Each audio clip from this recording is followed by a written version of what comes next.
Buenas tardes, magistrados. La sesión pública de la primera sala colegiada penal y civil ha comenzado. Buenas tardes. Con fundamento en el artículo 43, párrafo segundo y tercero de la Ley Orgánica del Poder Judicial del Estado, se abre la sesión pública con grabación de la primera sala colegiada penal y civil señalada para el día 15 de mayo de 2024. Secretario de Acuerdos, tiene el uso de la voz. Se encuentran reunidos los magistrados integrantes de la sala, el magistrado primero, maestro en Derecho, Luis Armando del Jesús Mendoza Casanova, el magistrado segundo, licenciado en Derecho, Adolfo González Martínez, y el magistrado tercero, licenciado en Derecho, María Alberto Castro Alcocer. Secretaria, por favor, dé cuenta de los tocas listados para la sesión. Sí, magistrado. Como previamente se hizo el conocimiento de ustedes, magistrados, así como de la ciudadanía en general, en el portal de Internet oficial del Tribunal Superior de Justicia del Estado, en cumplimiento a las obligaciones de transparencia y acceso a la información pública, la sala como órgano colegiado ha enlistado en total 6 tocas para ser expuestos y votados en esta sesión. Pregunto a los magistrados si están de acuerdo con la lista y, de ser así, expresen su anuencia en votación económica. Gracias. Se inicia con el toca número 80-2022 del magistrado segundo, licenciado en Derecho, Adolfo González Martínez, donde cambiará la integración de esta sala por excusa del magistrado primero, maestro en Derecho, Luis Armando del Jesús Mendoza Casanova. Será un receso para tal efecto.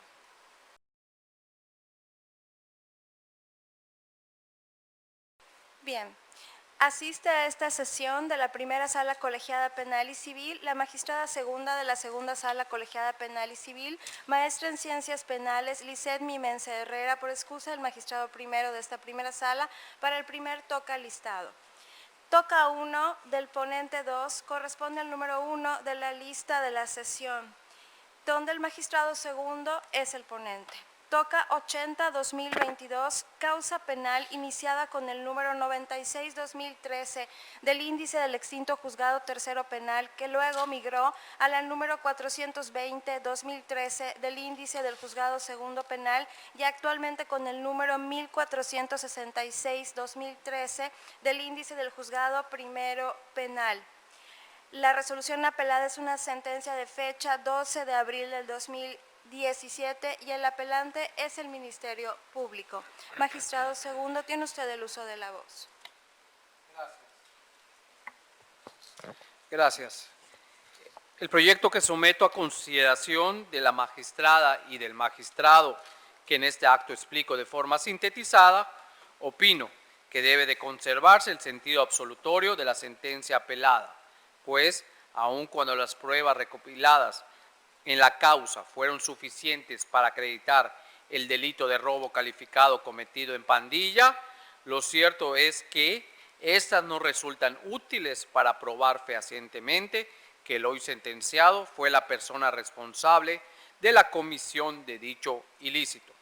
Siendo así, lo señalado por el apelante cuando indica que las manifestaciones esgrimidas por el entonces juez de primera instancia, encaminadas a restarle valor a la denuncia efectuada por la víctima, son argumentos subjetivos, resulta fundado, puesto que, al efectuar su análisis, el resolutor emitió opiniones personales y asumió circunstancias partiendo desde un punto de vista particular.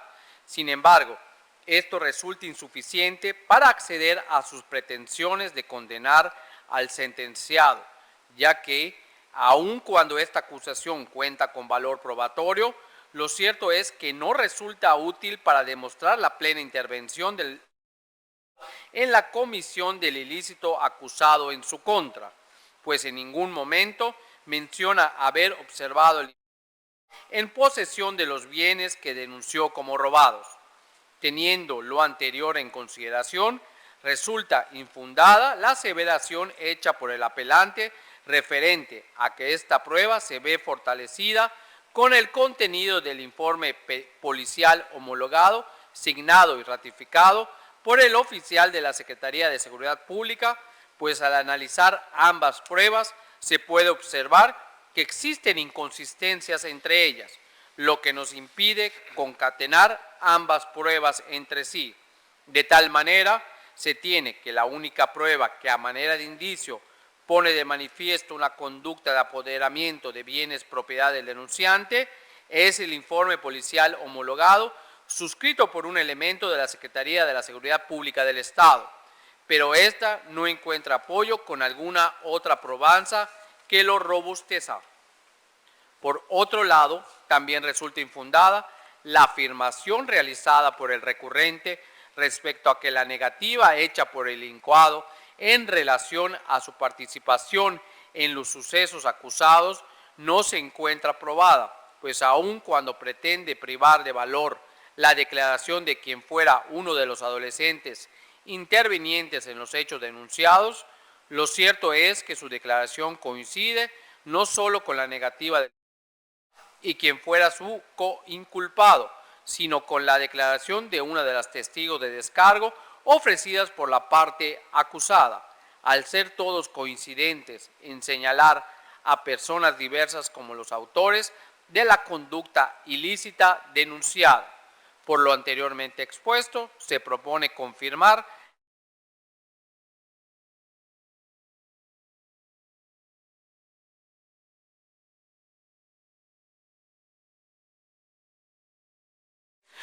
instruida en contra del sentenciado por comisión del delito de robo calificado cometido en pandilla, denunciado por la víctima e imputado por la representación social. Secretaria, por favor, proceda a la votación. Sí, magistrado. Magistrada, maestra en Ciencias Penales, Lisset Mimens Herrera, magistrada segunda de la Segunda Sala Colegiada Penal y Civil, en funciones del magistrado primero de esta sala, por excusa. A favor. Gracias. Magistrado segundo, licenciado en Derecho, Adolfo González Martínez. A favor. Gracias. Y magistrado tercero, licenciado en Derecho, Mario Alberto Castro Alcocer. A favor. Gracias. El proyecto ha sido aprobado por unanimidad de votos. Concluye de esta forma la intervención de la magistrada Lisset Mimens Herrera como integrante de esta primera sala para este toca. Y nuevamente se cambia la integración a la original para continuar con los demás asuntos listados.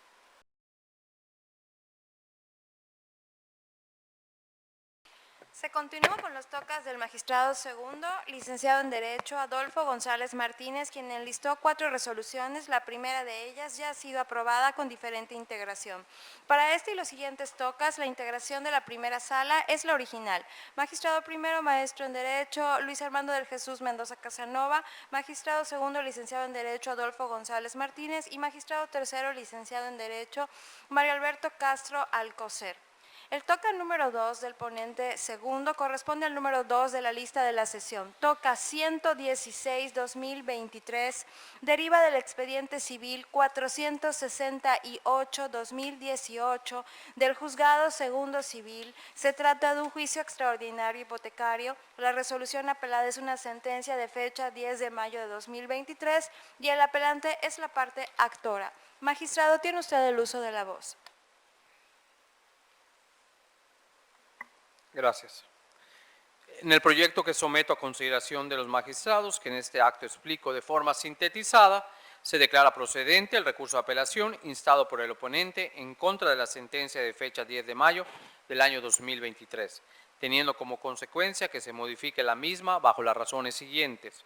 En primer lugar, se procede a atender el agravio relacionado a que la autoridad de primera instancia fue omisa en motivar y fundamentar su razonamiento emitido en la sentencia impugnada y que ésta debió considerar lo contemplado en el artículo 1558 del Código Civil del Estado. Tal argumento se estima infundado, pues se observa que la jueza civil sí fundamentó y motivó la decisión optada y acertadamente desaplicó el artículo 1558 del Código Civil del Estado de Yucatán, específicamente cuando estudió de manera oficiosa los intereses ordinarios y moratorios, apoyando su decisión en el precedente obligatorio emitido por la Sala Colegiada Civil y Familiar del Tribunal Superior de Justicia del Estado de rubro. Intereses desproporcionados, debe aplicarse el control difuso de constitucionalidad y estudiarse de oficio cuando se adviertan. Del mismo modo, debe decirse que no le asiste la razón al recurrente cuando argumenta que la jueza civil pasó por alto los términos en los que fue pactado el documento base de la acción. Esto es así, pues si bien la juzgadora otorgó el valor probatorio pleno al documento base de la acción, eso no se traduce en que deba acatar de manera indudable lo pactado en el contrato basal, específicamente en los intereses moratorios establecidos, ya que de respetar el acuerdo de voluntades por encima de la protección del deudor frente a los probables abusos y a la eventualidad de los cobros excesivos, conllevaría a la usura, vulnerando así los derechos humanos contemplados tanto en los artículos 21.3 de la Convención Americana de Derechos Humanos como en los artículos 1 y 133 de nuestra Constitución. De ahí que resulte infundado el agravio relativo a que en la decisión emitida la jueza civil no respetó el principio de igualdad y respeto, pues en la Carta Magna como en los instrumentos internacionales celebrados por el Estado mexicano se consagran los derechos fundamentales de las personas que, desde el plano universal, justifican la intervención de las autoridades para proteger esos derechos, a efecto de salvaguardar los derechos humanos de las partes intervenientes en el juicio instado. Por otra parte, en relación al motivo de inconformidad encaminado a que la jueza civil no observó la sentencia emitida a la naturaleza de los intereses moratorios pactados, debe decirse que tal argumento es infundado.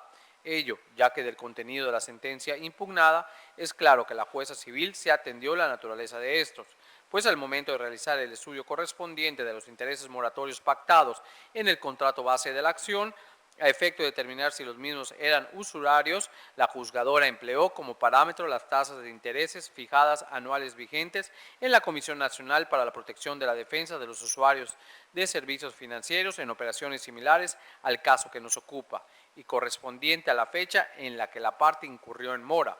De ahí que no le asista la razón a la parte apelante en el agravio expuesto. Ahora bien, respecto al argumento relacionado con que la juzgadora no precisó cuál es el límite permitido para el cobro de las tasas de intereses moratorios en los mercados financieros, ni en qué ordenamiento legal se prevé dicho límite, el mismo es infundado. Tal decisión, en virtud de que la primera sala de la Suprema Corte de Justicia de la Nación,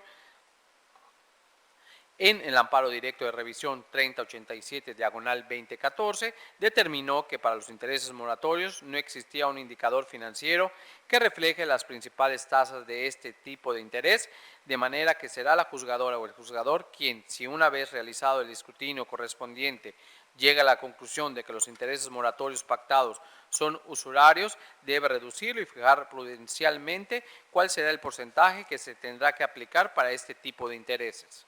Con relación al motivo de inconformidad, en donde el recurrente argumentó que le causaba agravio a su representada el hecho que la jueza de primera instancia, al momento de realizar el análisis correspondiente de usura, tomó como referencia los cuadros comparativos de los créditos hipotecarios que aparecen en la página de internet de la citada comisión, Conducef, en lugar de realizar un análisis de acuerdo a los datos proporcionados por el Banco de México relativo a la tasa de interés de crédito de los hogares, ya que es quien regula las tasas de intereses. Sin embargo, dicho argumento es infundado, pues si bien el costo anual total, CAT, que publica el Banco de México es un referente financiero que contempla diversos aspectos que permite efectuar comparaciones entre las diferentes ofertas de crédito, ya que es un indicador que incorpora todos los elementos que determinan el costo de un crédito adicionales a las tasas de interés. También lo es que este indicador no es el único referente financiero a considerar para el estudio de la usura. Se dice lo anterior toda vez que para estar en aptitud de determinar cuál es el referente bancario más idóneo al caso de estudio, la autoridad jurisdiccional debe realizar las particularidades del caso, para lo cual puede apoyarse de manera analógica en alguno de los elementos objetivos o el elemento subjetivo de la contradicción de criterios 350/2013, citada por el hoy inconforme, los cuales se aprecia que la jueza civil sí consideró cuáles permitieron visibilizar las circunstancias en las que se encontraba el deudor al momento de solicitar el préstamo en cuestión y estimar idónea la tasa de interés anual contemplada en la página web de la Conducef como indicador financiero, en virtud de que la misma se adecúa a la similitud del caso a estudio, cuestión que es compartida por este órgano jurisdiccional. Ahora bien, en cuanto a los motivos de inconformidad expuestos por el recurrente, los cuales establecen que la jueza civil no realizó una comparación entre instituciones crediticias similares a la parte inconforme, transgrediendo con ello los lineamientos establecidos en la contradicción de tesis 350/2013, realizando únicamente manifestaciones subjetivas en las que pretendió basar el sentido de su fallo, debe decirse que no le asiste la razón. Esto en virtud de que el contenido de la sentencia recurrida se aprecia que la juzgadora sí atendió a diversos parámetros como guía de evaluación objetiva contemplados en la contradicción de criterios citada. Y si bien es cierto, esta no abordó todos los parámetros contemplados en tal contradicción, también lo es que no era necesario que la autoridad de primera instancia agote en su totalidad los mismos para así poder proceder con la reducción de la tasa de interés moratorio fijado. Independientemente de lo anterior, no se comparte la decisión optada por la jueza civil en la sentencia recurrida respecto a la tasa de intereses moratorios fijados en el caso a estudio, siendo esta la de 9.62%, teniendo como consecuencia que sea esencialmente fundado el agravio relacionado con que las tasas que debió tomar en cuenta la jueza civil al momento de realizar su análisis de usura son las de la fecha en que la parte demandada incurrió en mora y no las de las fechas cuando se firmó el contrato, lo cual es suficiente para modificar la tasa de interés moratorio establecida en la sentencia recurrida bajo las consideraciones siguientes. Para empezar, este órgano revisor no comparte la decisión de la resolutora al promediar las tasas anuales mínimas y máximas de interés fijo, sino más bien estima idóneo utilizar únicamente la tasa anual fija vigente que reporte el valor más alto, para así poder tener un parámetro razonable que permita visibilizar al órgano jurisdiccional si el interés moratorio pactado por las partes contratantes era usurario o no. En ese orden de ideas, se estima idóneo fijar una nueva tasa de interés moratorio al caso que nos ocupa, la cual estará equiparada a la tasa anual de interés fijo por créditos similares al monto del presente asunto y de un periodo de 20 años, vigente a la fecha en que la parte demandada incurrió en mora, con mayor valor registrada en la página web multicitada de la Conducef, siendo esta la de 10.95%. Por lo anteriormente expuesto, se declaran por una parte esencialmente fundados y por otra infundados los agravios expuestos por el inconforme. En consecuencia, se modifica únicamente la parte considerativa del considerando cuarto y el punto resolutivo segundo, inciso C, de la sentencia de fecha 10 de mayo de 2023, dictada por la jueza segundo civil del primer departamento judicial del Estado, en el expediente marcado con el número 468, diagonal 2018, relativa al juicio extraordinario hipotecario, quedan intocados los demás considerandos, así como los puntos resolutivos de la sentencia recurrida que no fueron objeto de estudio en la presente resolución. Secretaria, por favor, proceda a la votación. Sí, magistrado. Magistrado primero, maestro en Derecho Luis Armando de Jesús Mendoza Casanova. A favor del proyecto. Gracias. Magistrado segundo, licenciado en Derecho Adolfo González Martínez. A favor. Gracias. Y magistrado tercero, licenciado en Derecho Mario Alberto Castro Alcocer. A favor. Gracias. El proyecto ha sido aprobado por unanimidad de votos. El siguiente toca del magistrado segundo, corresponde al número 3 de la lista de la sesión. Toca 79-2022, deriva de la causa penal iniciada con el número 191 del 2013 del índice del extinto juzgado segundo penal, que luego migró a la número 1238-2013 del índice del juzgado primero penal. La resolución apelada es una sentencia de fecha 4 de octubre del 2016 y el apelante es la defensa pública. Magistrado, tiene usted el uso de la voz. Gracias. El proyecto que someto a valoración de los magistrados, que en este acto explico de forma sintetizada, opino que debe conservarse el sentido de la sentencia apelada y considerarse el sentenciado como penalmente responsable de los delitos de lesiones y portación de armas e instrumentos prohibidos y absuelto por el diverso ilícito de ataques peligrosos. Sin embargo, deben modificarse ciertos aspectos de la pena aplicada al sentenciado bajo las consideraciones siguientes. Contrario a lo señalado por el apelante, las pruebas que integran la causa penal, debidamente relacionadas y corroboradas entre sí, acreditan tanto los delitos de lesiones y portación de armas e instrumentos prohibidos, como la plena responsabilidad del sentenciado en su comisión. En primer término, el delito de lesiones se encuentra demostrado con la fe de lesiones practicada por la autoridad investigadora que se robustece con el examen de integridad física llevado a cabo por médicos del Servicio Médico Forense de la Fiscalía General del Estado, ambos en la persona del agraviado, en las que se da fe de las heridas que éste presentaba, pruebas que, a su vez, se ven apoyadas con su querella, en la que se mencionó haber sido lastimado con una navaja que portaba el imputado. Lo anterior se concatena con lo expuesto en la testimonial de cargo y en el contenido del informe suscrito por un agente de la Secretaría de Seguridad Pública del Estado, quienes coinciden en señalar haber observado al quejoso con una lesión en su corporeidad, misma que fue ocasionada por el arma blanca mencionada. Por otro lado, el ilícito de portación de armas e instrumentos prohibidos se encuentra acreditado con el parte informativo suscrito por el policía aprensor, en el que mencionó que al realizar una revisión al sujeto activo se le encontró una navaja tipo suiza sin marca, lo que se vio ratificado con la diligencia de fe ministerial realizada por personal de la autoridad investigadora en la que se corroboró la existencia de dicha arma. Ahora bien, la plena responsabilidad del sentenciado como autor material y directo de los delitos acreditados se encuentra probada con la imputación categórica hecha en su contra por parte de la víctima, quien lo señala como la persona que le ocasionó heridas en el cuerpo con un arma punzocortante que tenía en su poder, lo cual es coincidente con lo señalado por el testigo de cargo en su declaración ante la autoridad investigadora y con lo contenido en el parte informativo suscrito por el señalado agente aprensor. Este señalamiento se refuerza con el contenido de las diligencias de careos llevadas a cabo por el infractor, tanto como el querellante, como con el agente policíaco, en las que sostienen su dicho y lo señalan como la persona que el día de los hechos portaba un arma prohibida con la que le causó lesiones al agraviado. No resulte impedimento para lo anterior la negativa del sentenciado en la comisión de los hechos imputados en su contra, pues su dicho no encuentra apoyo con dato probatorio alguno, y si, por el contrario, existen diversas pruebas que comprueben su participación.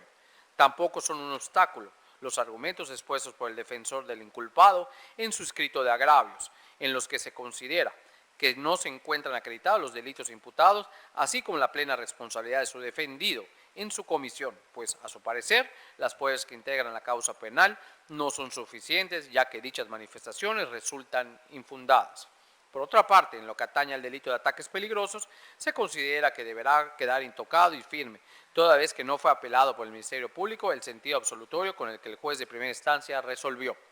Ahora bien, con respecto a la penalidad impuesta al inculpado por su responsabilidad en la comisión de los ilícitos, hemos encontrado motivos para suplir la deficiencia de la defensa a favor de este, que implican se modifiquen ciertos aspectos de la sentencia apelada.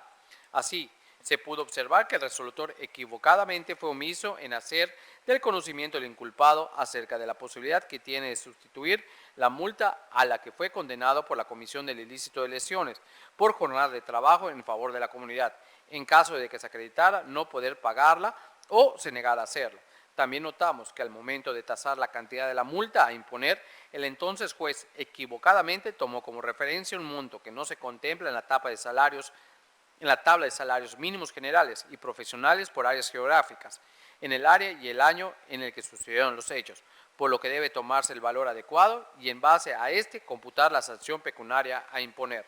Por último, se advirtió que en lo concerniente a los beneficios sustitutivos de prisión consistentes en trabajo a favor de la comunidad o semilibertad, tratamiento de libertad o multa, a los que tiene derecho el inculpado le fueron concedidos el beneficio de sustitución de la sanción privativa de la libertad por multa, consistente en el pago de 1.720 pesos moneda nacional y por la condena condicional una garantía de 2.000 pesos moneda nacional. Sin embargo, esta determinación debe ser responsabilidad del juez de ejecución de sentencia conforme a lo dispuesto en la Ley Nacional de Ejecución Penal, a cuyo lineamiento deberá ceñirse el procedimiento relativo y no al estipulado por el juez de la causa. Tomando en cuenta lo anterior, se propone modificar la sentencia de fecha 4 de octubre de 2016, dictada por el entonces titular del extinto Juzgado Segundo Penal del Primer Departamento Judicial del Estado, en la causa 191, diagonal 2013, actualmente migrada al Juzgado Primero del mismo ramo, y resolverse de la siguiente manera. Se considera al inculpado como penalmente responsable de los delitos de lesiones y portación de armas e instrumentos prohibidos, querellados el primero por el agraviado y denunciado el segundo por el coordinador en turno del Departamento Jurídico de la Policía Municipal de Mérida y absuelto de diverso ilícito de ataques peligrosos. Por esa responsabilidad se impone al sentenciado una pena de 9 meses de prisión, una multa de 30 días de salario mínimo vigente en la época de la comisión del delito, equivalente a 1.841.40 pesos moneda nacional, en defecto del pago de la citada multa, y siempre que el sujeto activo demuestre idóneamente no poder pagarla, o bien que solo pueda cubrir parte de la misma, se le sustituirá dicha multa por 15 jornadas de trabajo a favor de la comunidad. La pena privativa de libertad deberá compurgarla el sentenciado en el lugar que para tal efecto designe el juez de ejecución, a partir del día en que se presente voluntariamente a cumplirla o sea lograda su reaprehensión, debiendo descontarle el tiempo que estuvo privado de su libertad hasta antes de obtenerla bajo caución. En cuanto al beneficio de remisión parcial de la pena, la concesión o negación de este beneficio de libertad anticipada resulta facultad exclusiva del juez de ejecución de sentencia en materia penal. Por otro lado, se condena al sentenciado al pago de la reparación del daño a favor del querellante por las lesiones que le ocasionó a este último, cuyo monto o cuantificación deberá establecerse durante la etapa de ejecución de esta sentencia de segunda instancia, y se le absuelve del pago de la reparación del daño respecto al delito de portación de armas e instrumentos prohibidos en virtud de no existir necesidad de tal medida. Asimismo, se debe concedérsele todos y cada uno de los beneficios previstos en los numerales 95 y 100 del Código Penal del Estado, previo al pago de la reparación del daño a favor de la víctima y en cuanto no se oponga a lo dispuesto en la Ley Nacional de Ejecución Penal, a cuyo lineamiento deberá ceñirse el procedimiento relativo. Del mismo modo, amonéstese al sentenciado a fin de que no reincida en términos del artículo 43 del Código Penal del Estado en vigor e identifíquesele por los medios administrativos adoptados con apoyo en lo dispuesto en el numeral 351 del Código de Procedimientos en materia penal del Estado. Finalmente, debe decretarse el decomiso de una navaja multiusos tipo suiza sin marca visible con cubierta de madera, la cual se aprecia usada, instrumento que queda a disposición del juez de ejecución. Secretaria, por favor, proceda a la votación. Sí, magistrado. Magistrado primero, maestro en Derecho, Luis Armando del Jesús Mendoza Casanova. A favor del proyecto. Gracias. Magistrado segundo, licenciado en Derecho, Adolfo González Martínez. A favor del proyecto. Gracias. Y magistrado tercero, licenciado en Derecho, Mario Alberto Castro Alcocer. A favor. Gracias. El proyecto ha sido aprobado por unanimidad de votos. El último toca del magistrado segundo corresponde al número 4 de la lista de la sesión. Toca 17-2023. Deriva de la causa penal que inició con el número 249-2014 del índice del extinto juzgado octavo penal. Luego migró al número 546-2014 del índice del extinto juzgado cuarto penal. Vuelta a migrar al número 1142-2014 del también extinto juzgado segundo y actualmente con el número 1737-2014 del índice del juzgado primero penal. La apelación es en contra de una resolución de fecha 14 de septiembre del 2014 que apela el Ministerio Público. Magistrado, tiene usted el uso de la voz. Gracias. En el proyecto que someto a valoración de los magistrados, que en este acto explico de forma sintetizada, consideramos que son infundados los motivos de agravio expresados por el apelante, quien señaló que el imputado indujo y facilitó a la víctima menor de edad a ejecución de prácticas sexuales. Como consecuencia de ello, debe decretarse que no ha lugar a decretar orden de aprehensión en contra de éste por el delito de corrupción de menores e incapaces, pues, si bien el inculpado realizó diversos actos sexuales lascivos en contra de la víctima menor de edad, lo cierto es que estos estaban encaminados a saciar su líbido y no a distorsionar los valores morales de ésta, por lo que estas acciones eróticos sexuales constituyeron actos de ejecución encaminados a la consumación de los diversos delitos de abuso sexual y violación equiparada cometidos en contra del sujeto pasivo y por lo tanto no se encuentran justificadas las conductas descritas en el tipo penal de corrupción de menores e incapaces, imputado contra el activo. Por lo anteriormente expuesto, se propone confirmar el punto resolutivo primero de la resolución de fecha 14 de septiembre de 2014, dictada por la jueza primero penal en el expediente 249/2014, instruida en contra del imputado por la probable comisión del delito de corrupción de menores e incapaces, denunciado por la representación social. Secretaria, por favor, proceda a la votación. Sí, magistrado. Magistrado primero, maestro en Derecho, Luis Armando del Jesús Mendoza Casanova. A favor del proyecto. Gracias. Magistrado segundo, licenciado en Derecho, Adolfo González Martínez. A favor. Gracias. Y magistrado tercero, licenciado en Derecho Mario Alberto Castro Alcocer. A favor. Gracias. El proyecto ha sido aprobado por unanimidad de votos. De esta forma se concluye con los tocas del magistrado segundo y se continúa con los tocas del magistrado tercero, licenciado en Derecho Mario Alberto Castro Alcocer, quien enlistó 2 resoluciones. La primera de ellas corresponde al número 5 de la lista de la sesión. Toca 147-2023, deriva del expediente civil 433-2023 del Juzgado Tercero Civil. Se trata de un juicio extraordinario hipotecario. La resolución apelada es un auto de fecha 22 de agosto de 2023 y el apelante es la parte actora. Magistrado, tiene usted el uso de la voz. Gracias. En el proyecto que someto a su consideración, magistrados, el problema jurídico a resolver es determinar si como consecuencia del presente recurso se confirma, revoca o modifica el auto recurrido en el que se previno a la actora para que en el término de 3 días cumpla con exhibir la documentación relativa a la notificación de la cesión de derechos de la deudora, apercibiéndola con que de no cumplir con esa prevención dentro del término concedido, se tendría por no admitido el juicio. Se ordenaría la devolución de los documentos originales exhibidos y el archivo del expediente como asunto totalmente concluido.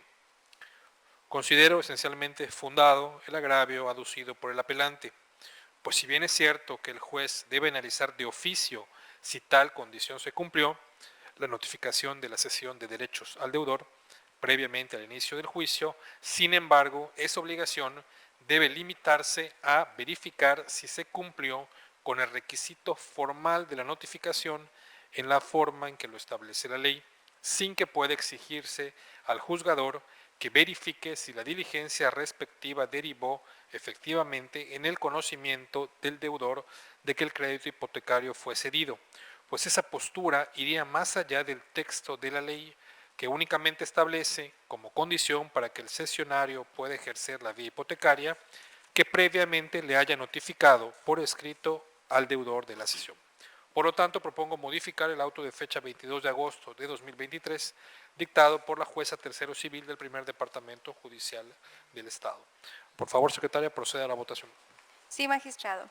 Magistrado primero, maestro en Derecho, Luis Armando del Jesús Mendoza Casanova. A favor del proyecto. Gracias. Magistrado segundo, licenciado en Derecho, Adolfo González Martínez. A favor. Gracias. Y magistrado tercero, licenciado en Derecho, Mario Alberto Castro Alcocer. A favor. Gracias. El proyecto ha sido aprobado por unanimidad de votos.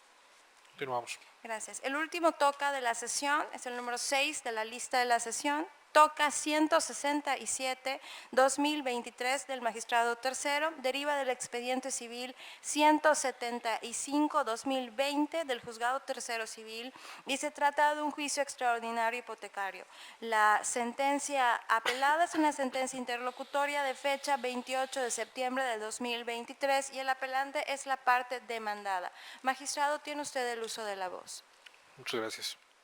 El proyecto que someto a su consideración, magistrados, el problema jurídico a resolver es determinar si la jueza de primera instancia cumplió con el requisito que exige el artículo 31 del Código de Procedimientos Civiles del Estado al momento de realizar la notificación de la sentencia de fecha 13 de abril, así como de los autos de fechas 25 de mayo y 16 de junio, todos del año 2022, y si lo resuelto por la misma está debidamente fundado y motivado.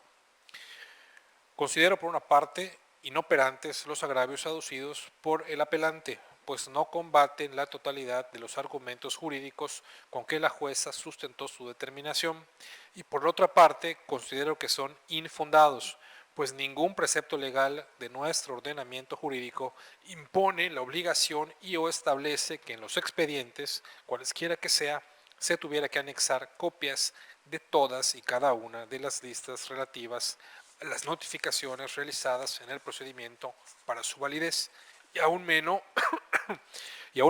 que las mismas tuvieran que contener la firma del secretario, o bien, dentro del propio expediente mencionado, dicho funcionario incluyera la leyenda certificatoria que acredite tal requisito. Lo anterior, sin menoscabo de que este tribunal de alzada dejare constancia de si el asunto fue incluido en la lista de los estrados o no, pues no es una obligación y o requisito de validez de la notificación.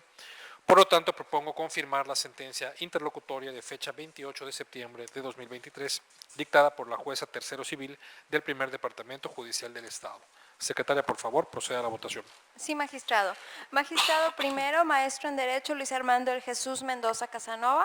A favor del proyecto. Gracias. Magistrado segundo, licenciado en Derecho Adolfo González Martínez. A favor. Gracias. Y magistrado tercero, licenciado en Derecho Manuel Alberto Castro Alcocer. A favor. Gracias. El proyecto ha sido aprobado por unanimidad de votos. De esta manera se ha terminado con todos los proyectos que han sido listados para esta sesión. Magistrado presidente. Gracias.